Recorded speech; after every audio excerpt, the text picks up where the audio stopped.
the quicker picker-upper. Bounty absorbs spills like a sponge and is 2 times more absorbent, so you can use less. Bounty, the quicker picker-upper. Welcome to the 100-degree sweat test. Which one of these 2 antiperspirants can stand up to the heat? That's it. Take it up a notch.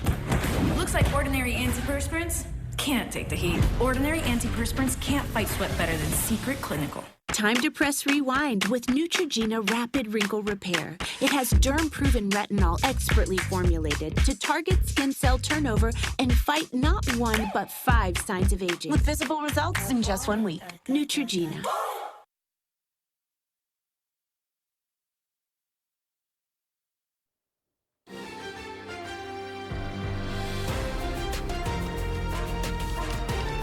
This is KCAL News Mornings.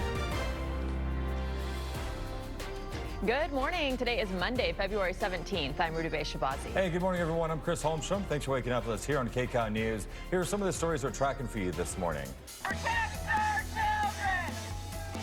Another protest happening in just hours, fighting plans to dump toxic debris in a local neighborhood. The growing concern surrounding efforts to rebuild SoCal.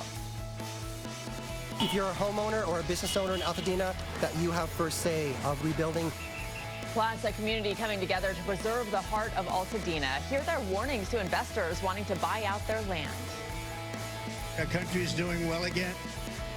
And President Trump goes on full throttle, slashing the federal workforce, how layoffs and job cuts are impacting Americans across the nation. But first, let's take a look at your next weather. Amber Lee joining us now. Good morning. Good morning. Happy President's Day. Happy Monday.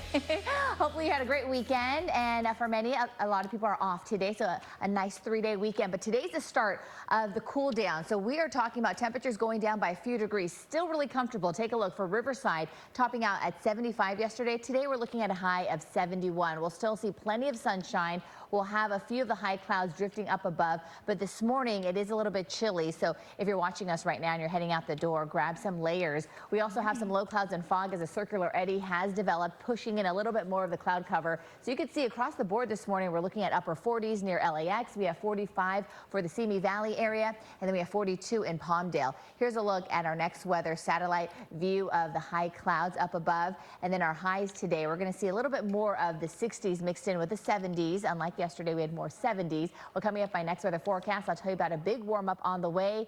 We're talking possibly some 80-degree temperatures. All right, Amanda, good morning. Oh, I'm looking forward to that, Amber. Thank you so much. Good morning to you, too. Thanks so much for being here with us. Traffic looking good if you're out on the roads this morning. Really not that bad. SkyCal overhead on the 101 freeway in Hollywood, and you can see traffic moving good there. It's definitely a holiday on the roads. A lot of people not out there this morning. We're seeing a lot of green, and our usual slow spots not really even there. Just a little bit heading into downtown LA, looking over into the Inland Empire. Similar story for you there. We do have a crash, though, on the eastbound 60 as Central. The right lane is blocked, but it's not causing any sort of slowdown for you. I'll have more traffic coming up later in the show. Okay, thank you, Amanda. There is a potential showdown in the making this morning as toxic debris from the Palisades fire will make its way to Calabasas. Yeah, and protesters say they don't want that in their neighborhood. KCAL News reporter Tina Patel live at a landfill where both protesters and the trucks full of fire debris are expected this morning. Tina. Yeah, good morning. It is still very early. One of the gates here at the landfill was just opened a few moments ago, but we're not expecting trucks with the fire debris to start arriving until 8 a.m. Part of a community group called Protect Calabasas says they will be here at that time and they'll do what they can to try and stop the trucks. Let me show you what happened this weekend. Protect our children! That group protested outside the landfills on Saturday. They say Calabasas landfill is close to both schools and parks, and that's why there have always been special rules here. Only solid waste from the Calabasas watershed was accepted in the past. Hazardous materials were not allowed, but now exceptions are being made for fire debris, and city leaders in Calabasas say they weren't consulted. Community members here are worried that there might be toxins in the fire debris that could pose a health threat. This weekend, we saw the Army Corps of Engineers starting the Phase 2 debris removal process at Palisades Charter High School.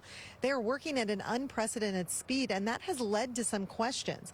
Now, FEMA says they're only removing the top 6 inches of soil from burned properties. They are not testing for toxins. The agency put out a statement explaining in part this is because contamination deeper than 3 to 6 inches is unlikely to be attributable to the fire itself and does not pose an immediate threat to public health and safety.